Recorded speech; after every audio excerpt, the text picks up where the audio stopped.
Welcome, everyone, to the Heartbeat of Mother Earth Summit. I'm Jocelyn Mercado, your host, and I'm very excited today to be interviewing Shakti Malan. Welcome, Shakti. Thank you, Jocelyn. A pleasure to be here. So happy to have you here today. Shakti Malan was born in South Africa and has an extensive international and online teaching presence. She has a PhD in social anthropology, and through that work, she came to realize that the collective will only transform if individuals awaken to their true nature. Shakti has a gift and a passion for supporting realization of truth in collectives. Shakti is an international teacher of Tantra, a practice that seeks to bring what we realize in transcendent awareness into our embodied living and into our sexuality. And so for the topic today, we will be talking about entering the womb of Mother Earth, how loving the ocean and her creatures returns us to ourselves. And just for a little background on this, for more than a decade, Shakti and Halo Gaia have been taking people out to swim with wild dolphins in southern Mozambique. And so in this interview, we'll be talking about how prayerful, open-hearted meeting with the ocean opens a magical gateway into the wisdom of the ocean for participants. So beautiful. So Shakti, I'm wondering, how did you come to do this work? Of taking people into the ocean to meet with the dolphins, and how has that impacted your other work? Yeah, Jocelyn, thank you for that beautiful introduction. Gosh, I feel like I need a copy of it. It's so good when somebody else actually kind of gets you, and it's difficult to have that perspective sometimes for oneself. So it's an interesting story. I would say that I was one of those people that from my early 20s was really inspired on some level to make a difference in my country, especially. Growing up in South Africa during apartheid, there was a strong, deep inner urge in me to contribute to more equality and opportunities between different races in this country. So that was a very strong pull for me until one day I woke up in the middle of the night actually with a dream in which the moon came and shone on my bed. And the dream was, it was a full moon. It was shining over the ocean. And I got told in this dream, it was as though I was pregnant with the earth. And the dream said, you have to take care of the earth and this is urgent. And so I turned my entire career around within a very short space of time to become an environmental consultant focused on the social environment. And in the time that that work started, I also suddenly got this inspiration from nowhere, just from deep inside my heart, to go and swim with the dolphins. And this company called Halo Gaia had just started taking people out to go and swim with the dolphins in southern Mozambique. So I went, and Jocelyn, I can really tell you my first encounter with them, I actually sensed them before anybody was actually aware of them even. So they allowed me to go down, and I dived to the bottom of the ocean, and I felt like I didn't have to ever breathe again when I was with them. It was such a profound experience. And I went again later the year. It was very impractical because I had a very busy work schedule. But in that second visit, when I came up onto land after a number of dives, I started to get panic attacks. And the panic attacks continued for about 2,000 kilometers, 1,500 miles of driving back home. And I went to go and see, a doctor couldn't help me. I went to go and see an African shaman who threw the bones, which is an African divination system. And he said to me that the reason why I'm feeling like this is because my ancestors are calling me to start doing my real work. And so what happened was the dolphins actually changed my frequency. They changed if you can think about like a radio station that you're tuning into, and you might be tuning into in most of your life, kind of a radio station most people tune into, and suddenly something happened and I was on a different station. But I didn't know what to make of that. So I actually went on a vision quest for 3 weeks, which is a Native American ceremony that where you fast and you pray for guidance. I was facilitated in this by an initiated shaman. And in this time, I then got very clear guidance that my work is the work that I'm doing today, which is teaching Tantra. But I had to go and live in the wilderness for 18 months as the beginning of the initiation into this work. So I actually went and lived first in a tent and then in a caravan in the wilderness, and pretty much went wild myself. And during that time, I started to get the I would say the memory coming back of many lifetimes of teaching what I teach now. But really, it was that meeting with the dolphins in the ocean that radically transformed my life and was the beginning of what I do now, which is teaching this ancient practice called Tantra across the world. And I've never stopped taking people to the dolphins. So, for instance, I think the way you got to know about me was through a very beautiful woman who's just been on a 10-day dolphin trip that I did in Mozambique. And in these trips, I really intend to connect people deeply with the ocean and with the wisdom of the dolphins. And through that, really to their own essence, because I do believe that the dolphins and the ocean can connect us with our own deep liquid essence, which is a lot of what Tantra is about. So for me, there's a very deep connection. And because the ocean takes us so much into our own, it's like coming back into the womb when we really open up to to what the ocean holds for us. It brings us so deeply back into our own essence that you cannot but start to reconnect to the earth as well. And I watch that with people, how they start to listen to the trees, they start to hear the birds, they start to feel the earth underneath them. It's almost as though any element that the earth is connected with opens up all the other elements in any case. Beautiful, beautiful. And so when, when you take people out to swim with the dolphins, what is their reaction? What do people, I'm sure it's different for everybody, but what is kind of the typical experience, or maybe even what's something, unusual that might have happened? Yeah. I think what's very common, interestingly enough, is that as people start to get, the time comes closer for actually entering into the ocean, huge fears come up, Jocelyn. And my sense is that those fears are actually very primal. They touch a place where we as human beings have become very disconnected from nature and have actually started to feel like nature is some kind of a threat, even though it's what we come from.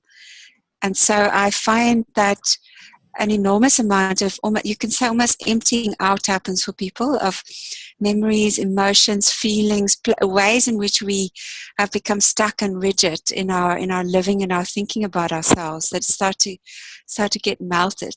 And especially when I have a little ritual that I do with people where before we actually even enter into the ocean, I take them to the ocean, I take them into a meditation, and I invite them to connect with the water inside their bodies, because we are 70% water, and the resonance with the waters of the ocean, and a sense of devotion and appreciation for the ocean. And then I get them to go and stand in front of the ocean with a prayer in which they say, I'm coming to you with my heart open. I'm coming to love you. I'm coming to receive the wisdom that you have to give to me. Please teach me. Please receive me. And so they slowly, little by little, enter into the water and really feel the ocean embracing their body. So there's a sense of taking the ocean in, rather than keeping this sense of separation, which is how we tend to meet the earth as well. we don't realize how intimately connected we are with the breathing, pulsing rhythm of the earth, which is why it's beautiful that you're calling this a heartbeat of Mother Earth, because her heartbeat is really our heartbeat. In the tantric understanding, we would say that Kundalini, which is sexual energy, awakened sexual energy, is actually a vital life force that comes up through the earth. Mm-hmm. So our sexual energy, the vibration of that, comes up through the earth, through our feet and up through our bodies. It's not actually something that we generate. It's kind of separate from the earth. So there's a beautiful sense of a reconnecting to our origins that happens for people through this. And of course, I can tell you many stories, but just that moment when, people can be in whatever anxiety they are about this experience, and the boat and the waves, and, do I look good enough, etc. All the things that come up for people when they're in a bathing costume. And then they jump in the ocean, and the first time they make eye contact with a dolphin, it's like their lives change in a split second. There is such an enormous explosion that happens in people's hearts. And I've seen this happen with people who are completely shut down, even people who are completely traumatized. Mm-hmm. I've seen it happen with mothers who are about to give birth to babies. I've seen it happen with autistic children that just open up. People with all sorts of conditions. In fact, in my case, I was diagnosed with breast cancer 2 years ago, and last year I had surgery. I had a mastectomy, and then I had radiotherapy. And 2 weeks after, I was in the ocean with the dolphins with a group of people. And as soon as I dived down and I came up to stand in front of the dolphins, their sonar was reading my body and went right to my chest. And they started to beam my chest. Wow. And I am convinced that that's part of the reason why I'm now, to the complete amazement of the oncologists, all traces of cancer are leaving my body. Wow. So incredible. Yeah, it's really profound. Their intelligence. Mm-hmm. Yeah, and just the sense that there's this greater force that we can connect with, Yeah, absolutely. And the the heartbeat of Mother Earth, I kind of see it as there are, the rising and falling of the tides, is her heartbeat, and the migration of the birds north and south is her heartbeat. All of these beautiful aspects of nature can help us tune into her heartbeat when we tune into them, How would you say that the dolphins and their deep intelligence can help us to connect with the rhythm of the earth? Mm-hmm. Well, I think first of all, they can really reconnect us to our own rhythm, right? So that is a big part of what I have been doing in the last while with people is tuning them into a number of aspects of the dolphin's frequency. The one is that they have this liquid way of moving in their bodies, right? Because their bodies are one with the ocean. So we human beings have started to develop a quite a artificial way of using our bodies. And so to reconnect with our breath in a way that we can start to feel that as we breathe in, that it expands the body. As we breathe out, it relaxes the body. And that we can start to feel, how does this body want to move? So re-entering back into a very natural liquid flow in our own bodies, which of course reconnects us to our sensuality and also to our sexuality, but in a very universal way almost, right? It's a return to our original aliveness that I guide people into their bodies, because the dolphins are very embodied. They definitely don't live in their heads. They do not care about, if they don't feel like engaging with you right now, they're not going to do that. But if you've got some kind of idea that, well, you're so special, or you're so damaged that they won't interact with you, they don't operate on those kind of thought levels that we operate.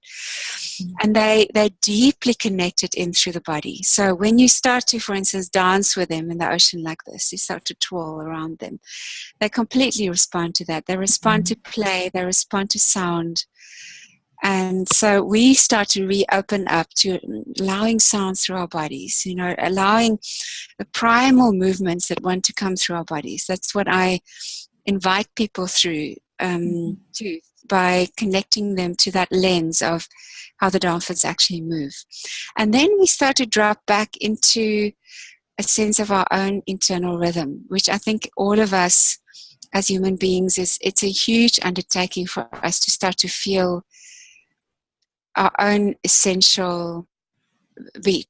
So, the way that birds can follow that electromagnetic line and stay on their migration, we also have that, but we lose it because we start to get into ideas, and we become very complex. So what I find is that as we start to reconnect with ourselves, then there's a very natural sense of starting to become aware of allowing silence, for instance. And in the allowing of the silence, we start to hear the birds. We start to become aware of the presence of the trees. We start to become aware of the energy of the earth underneath us. We start to develop an honoring and respectful relationship with the earth, where we realize that we are actually her children. It's not just some kind of resource that we can just use. We start to listen into the intelligence of the earth. So the same way as, for me, the dolphins are also incredible teachers in terms of listening. So because they are constantly listening with their sonar, and they listen so deeply, they don't listen to the surface of you. They go right into the essence of you with their sound waves. And so I teach people to really listen to each other. And in that way, because the listening is coming from inside the body, not just from the head, it's coming from a silent mind, it's coming from an open heart, and it's coming from deeply felt places in the body. Then we learn to be able to start to listen to the earth like this. So what I find is that when I move, even if I'm driving a car, there's a deep sense of listening to the land that I'm driving over, because every piece of land actually has a different communication. And so when I tune into the land like that, I feel constantly informed by the wisdom of something much greater than my own mind and my plan about where I'm going and what I think I'm doing. Absolutely. As you were talking about, the birds following the electromagnetic lines of their migration, I was reminded of a book I've read recently by a Cherokee woman, and she was brought up in a relatively traditional Cherokee community. And this was so striking to me. She says that as a child, when she was a child, her parents would take her and her sister far out into the forest and leave them there and tell them to find their way home. And that they would, and that there were threads pulling them home. Or if they needed to get a bird's eye view, they could find a hawk or an eagle in the sky and see the land as the hawk or the eagle saw it and find their way home. And so that's just so strikingly beautiful. Not just that the children were able to find their way, but that the parents had that trust in the support systems that were available. And in the, that higher force, or that thread that would pull their children home, to do that, to actually leave them out there, just really incredible to think of that, as opposed to how we kind of live today with, disconnected from those forces. Yeah, and that is one thing, Jocelyn, that I find amazing when I take people to the dolphins. It's because it's so instant, that reconnection that happens. Because I mean, if we look at the situation, those Cherokee people who have maintained the tradition of staying connected to the earth, and here we are, city people that haven't got anything of that left, and so we can have an idea that we'd like to do that. And so, but it's not that easy. And that's why I found it so profound how every time somehow it just does that. I don't know if it's because it's in another element. I just think that the dolphins are playing a very, very profound role in terms of communicating to human beings who they are and how to live in harmony with this planet and all its creatures. Feels to me like they're translators of worlds, and I think that they could leave us at some point. They could decide, okay, well, this is enough. I mean, they're obviously being treated so poorly by the species that for me it feels like a great honor to be in their midst whenever I have the opportunity. When people speak about them as though they're these animals, humans have this way of speaking about animals as though they're something lesser than us. I always have to address it because I mean, we actually know that they use more of their brain capacity than we do. And it's very obvious when you interact with them that there's high intelligence that's at play. Yeah. And I'm curious, how do you engage them when you got into the water? Do you need to invite them to you in some way, or do they just seem to know that you're there to connect with them? They just know. I mean, Wow. Courtney, that is the owner of Hello Gaia, the company that has the license to swim with the dolphins. She has a very deep relationship with them, and she will listen to them. So we will only get in the water if they actually invite us in. But when we're in the water, they will just come. They oftentimes come and they just circle people on the surface. So they'll come and dance around you. The babies come. They're incredibly curious. Oftentimes they'll be making love to each other in the midst of our company. They just do their thing. And I've had times when a male dolphin has circled me with his penis erect, like a kind of a whole courting dance. I've had the first time I jumped in the ocean in the last visit, a dolphin immediately came towards me with full eye contact, this huge smile, and he was just giggling from ear to ear. He was so happy to see me. It was absolutely clear to me that he was recognizing me. And then I just, I dived down with him and I start to whirl and play. And I love diving down to the ocean, to the bottom of the ocean, and then coming up and twirling with them. Which they love, and it also kind of entertains them so everybody else can watch. But you don't need to be able to do any of that. They just come to you on the surface. Beautiful.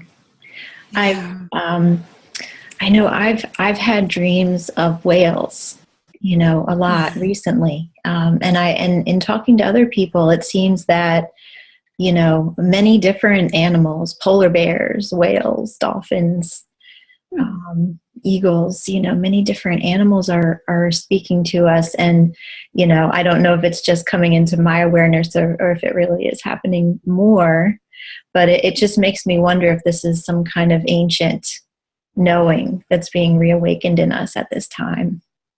Yeah, I agree. I think it's true. I hear of it more and more as well. And I mean, I'm talking about the dolphins here, but really I can say the same about the sea turtles. And I also have swum with whales. I actually had the opportunity to spend like 45 minutes in the company of 3 whales, and it was totally life-changing because their consciousness is so one with the ocean. Even though they are so massive, you can hardly feel them if you don't see them because they're so at one with the ocean. That was their message for me. I've also swum with a whale shark, which is incredibly beautiful being. It actually is, it looks like the night sky. And they say that the whale shark carries the soul of the human being.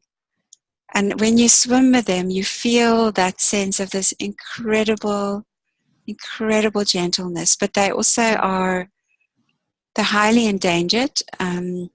So as we were swimming with them, the dolphins were going completely mad around them with joy because of having found one of these beautiful beings in the ocean still. And this sense of just utter openness, utter vulnerability. And they're plankton eaters. They're totally undefended. I also have swum with sharks that are killer sharks. I mean, not great whites, but I've swum with, they're called cow sharks. Quite large, and they are predators. But I learned how to swim with them in a way that I actually had 11 of them around me for also 40 minutes. And they actually came so close to me that I could stroke them. And there was another shark, a cat shark, that actually came and lay in my arms. And it didn't want to go. There is, so, and they're highly intelligent. But there's a sense, I feel it with fish as well. As soon as they feel that your heart is open, I feel that we can do that with any animal. You open your heart, you communicate with them, and you listen, and they will communicate back to you. Yeah. Right. Yeah, that they can. Oh, go ahead. Yeah, just that you're right, Jocelyn. I mean, at this time in human history, there's a huge divide happening. There's there are millions of people on this planet that are becoming more and more fear-driven. And there are some that are courageous enough to listen to their hearts. And I think these encounters with animals are inviting us to trust that, because they speak the language of the heart, these animals, and they will respond almost miraculously to our communication if we come from our hearts. So I think they do encourage us to follow that way. Yeah. Yeah, and so amazing how you speak of the way that they react to you, when your heart is open, that they can tell you're a being that is, wanting also to be in communication with them. So that's really, really beautiful. Do you see that people's attitude toward the ocean itself changes after these trips? Yeah, so people just completely fall in love with the ocean, and they actually become guardians of the ocean, which is actually what we need on this planet. We need every human being. I'm sure that is like that with the Cherokees, for instance. We need every human being to be a guardian of this planet and of the ocean. And so I see that happening. I see people just very naturally starting to take on a very different role of deep love, deep respect, much more engagement with the ocean, and taking a guardianship role, noticing when something needs attention and being there to support. Okay, which is what I would want, for everybody who's got an opportunity like that to it ignites you with a certain kind of power, the power of the knowing that you are one with nature, and that therefore you have the ability as you're not just some little somebody somewhere in a corner. You actually have an enormous amount of power flying through your body that you can use to create the world that you want to live in. Yeah. You understand what I mean when I say that, hey, Jocelyn? Oh yeah, absolutely. Yeah. Well, and because, so much of what we're taught, just through modern society is that we're each kind of insignificant. So I'm sure it opens people up to the opposite of that, the personal power that you're talking about.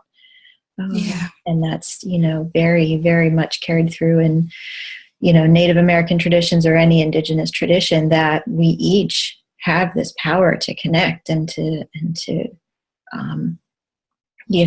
be one with spirit and one with other animals and living beings. And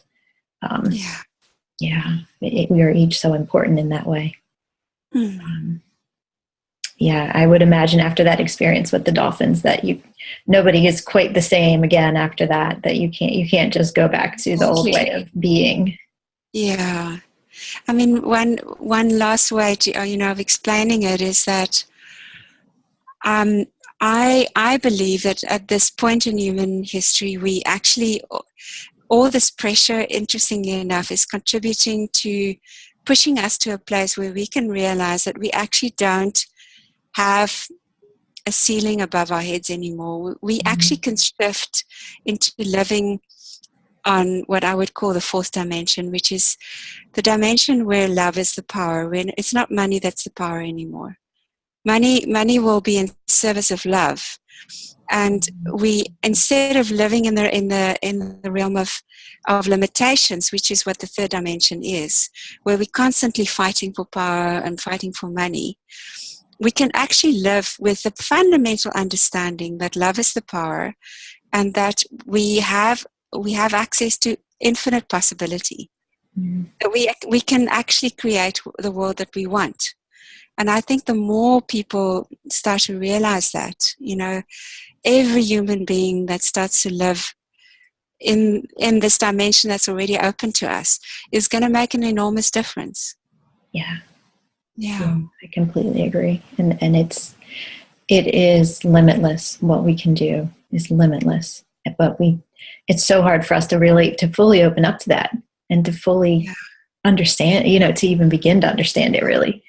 It's a quantum shift, Jocelyn. It's a quantum shift. It's like, instead of sweating the small stuff, you just like drop the whole show of your whole story about who you think you are, and you just surrender to love and start to operate from an entirely different place. And it's not something that happens because you try hard enough. It's actually just saying yes. Say yes, walk through the door and into a new world, which is already here. And that's what the dolphins do. They facilitate that. But we don't need the dolphins to make that shift. It's just that it's almost like talking about them as a way of talking about that possibility. To help people to open up to it. I also wanted to share with the audience a little bit about your the other work that you do that is around Tantra and helping people open up to their sexuality and to their masculine and feminine power. So would you share a little bit about that work too? Yeah, so Jocelyn, for me, the work with the dolphins is completely integral and at one with what I do as a teacher of Tantra. Tantra is an ancient practice that comes from many different traditions. It's not. It's a mystical path that is focused on really bringing when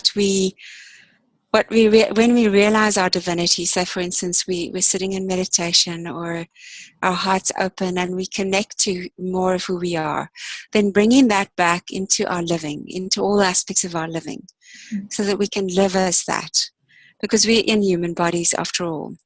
And specifically also into our sexuality. So I do a lot of work especially with women, to reconnect them to their feminine sexual essence, because it is so profoundly connected to the earth as well, our sexuality. It's when we reconnect to our sexuality as women, we start to discover that we actually are love, that we are the ones that create this world, and that our sexuality is all about a movement of profound opening to all of life. And I also work at next in this year coming, in which you will be running this series. I'm going to be relaunching a training program in which it's a 21-month program in which I take people through a pretty intensive process of meeting their inner masculine and feminine as mirrored by the other. So that relationship space where we tend to go into projection onto somebody else, to take the projection back. Then also to work with all the shadow dynamics of our sexuality, which is why it happens that, I've got this beautiful being in front of me, and still what really turns me on is not that person, but some fantasy in my head. Or I just can't open up. I just can't feel anything. I get really terrified because there was some trauma in my childhood, or something emotional in my childhood that's unresolved. So all of that deep psychological work connected to sexuality. And then I also teach people in that course how to work with cultivating the subtle sexual energy flow, which is a yogic movement inside the body. And how to bring that into a relationship as well. So how to start turning your sexual relationship with your partner into a profound meditation of kind of higher realization of who you are on subtler levels of your being.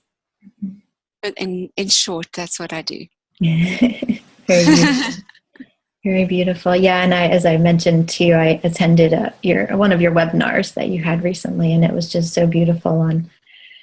I guess what stood out for me was moving past just the physical part of sexuality and into this as a spirit, having it as a spiritual experience of deep connection between two people.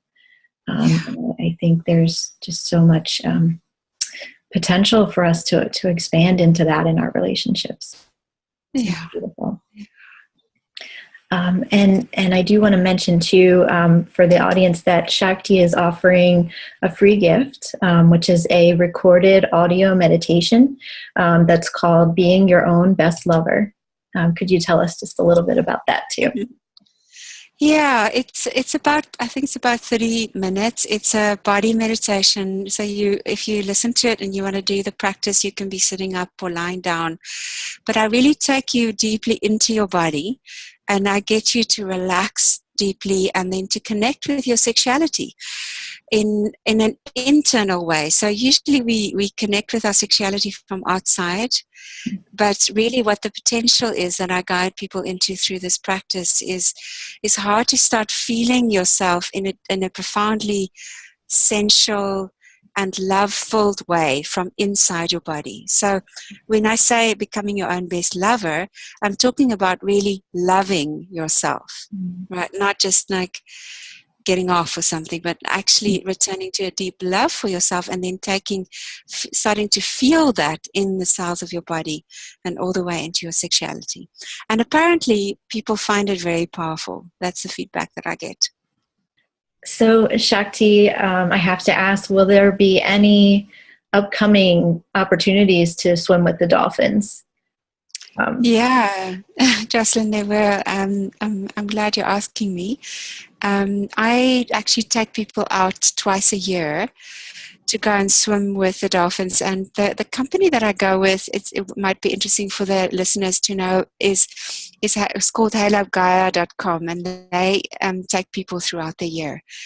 But my two journeys this year is going to be, there's a short one from the 6th to the 10th of April.